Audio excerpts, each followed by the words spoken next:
ఆయుధాలతో ప్రభుత్వాలను ఏర్పాటు చేయాలనుకోవడం లేదా మతరాజ్యాలు స్థాపించాలనుకోవడం ఇది ఒక ఉన్మాదం, ఇది ఒక పిచ్చ, సైకో పిచ్చ.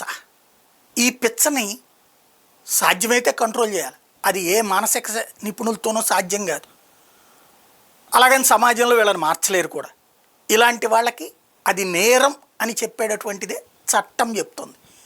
ఆ చట్టాన్ని అమలు చేసే న్యాయస్థానం ఇలాంటి వాళ్ళ పట్ల మానవత్వంతో ఆలోచించకూడదు, ఖచ్చితంగా కఠినంగా వ్యవహరించాలి. వాళ్ళు కఠినంగా వ్యవహరించకపోతే చివరికి వాళ్ళే ఉన్మాదంతో పెట్టిరేగిపోయి తర్వాత సమాజానికి విద్రోహ శక్తులుగా మారిపోతుంటారు. దానికి సజీవ సాక్ష్యం సక్వీబ్ నచాన్. వాడు 1991లో గుజరాత్ టెర్రర్ కేసులో అరెస్ట్ అయ్యాడు. సుప్రీంకోర్టు అంటే కింద కోర్టులో శిక్షల తర్వాత వాడికి 10 సంవత్సరాల జైలు శిక్షని సుప్రీంకోర్టు తగ్గించింది. వీడు 2001లో బయటకు వచ్చాడు. అంటే వాడికి యావజ్జీవ కారాగార శిక్ష వేస్తే 10 ఏళ్లకి తగ్గించింది సుప్రీంకోర్టు. 2001లో బయటకు వచ్చాడు. వీడు మళ్ళీ 2003లో అరెస్ట్ అయ్యాడు. దేని మీద? ముంబై బ్లాస్ట్ల కేసులో. మళ్ళీ వీడికి శిక్ష పడితే 10 సంవత్సరాల జైలు శిక్ష పడింది.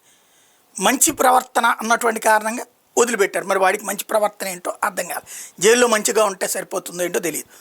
వాడు బయటకు వచ్చి వాడి గ్రామం థానేలో ఉన్నటువంటి మహారాష్ట్రలో ఉన్నటువంటి థానేలోని పడ్గాలో దాన్ని ఒక స్వతంత్ర దేశంగా ప్రకటించేశాడు. ఏది? మత దేశంగా ప్రకటించేశాడు. అల్ సహాం అనేటటువంటి పేరుతో ఒక అడ్మినిస్ట్రేషన్ వ్యవస్థను ప్రకటించేశాడు. బయాత్ అంటూ ఓత్తు కూడా ప్రకటించేశాడు. ISIS ఖలీఫా కిందన ప్రకటించేసుకున్నాడు. అలాగే పెద్ద ఎత్తున అక్కడ ఉన్నటువంటి యువతరాన్ని ఈ ఉన్మాదం వైపుకి చేర్చడం బిగించేశాడు.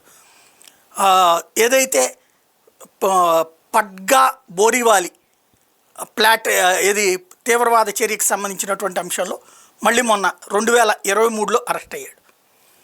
మళ్ళీ ఇప్పుడు వాడికి సంబంధించి కోర్టులో నడుస్తుంది. బట్ ఇన్నిసార్లు ఉగ్రవాద చర్యలు ఇట్లాంటి వాళ్ళకి ఉరివేయడం కరెక్ట్, కానీ మతరాజ్య స్థాపన అనేటటువంటి వాడిని తీసుకొచ్చి కామన్గా ఎలా ఆలోచిస్తుంది న్యాయస్థానాలు అన్నదే అర్థం కాదు.